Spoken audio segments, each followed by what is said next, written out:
Oui, Monsieur le Président, je partage l'idée qu'on peut guère comparer des dispositifs d'aide aux entreprises ou à l'immobilier et des dispositifs propres aux collectivités. Par contre, on peut comparer les collectivités entre elles.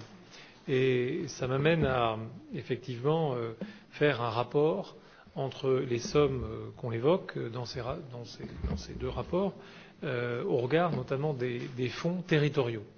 Nous sommes amenés à voter, et nous le voterons, des montants qui représentent près de 10% pour chacun des équipements, près de 10% de l'enveloppe des fonds territoriaux annuels pour l'ensemble des collectivités de l'Ain, communes et intercommunalités confondues.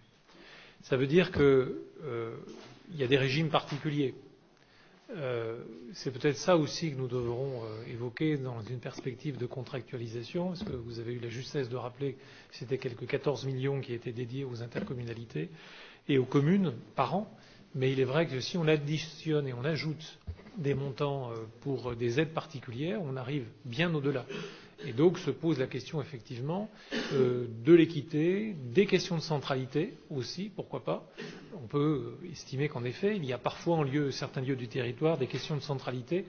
Mais voilà, je pense que ça vaudrait la peine, si c'est de remettre à plat, en tout cas d'avoir une réflexion approfondie sur le sujet, parce que, je me répète, je fais le prorata entre les enveloppes annuelles et au fond des enveloppes au coup par coup que nous sommes amenés à voter, mais qui pèsent d'une manière importante. En l'occurrence, pour deux dossiers, ce seront près de 20% de l'enveloppe annuelle.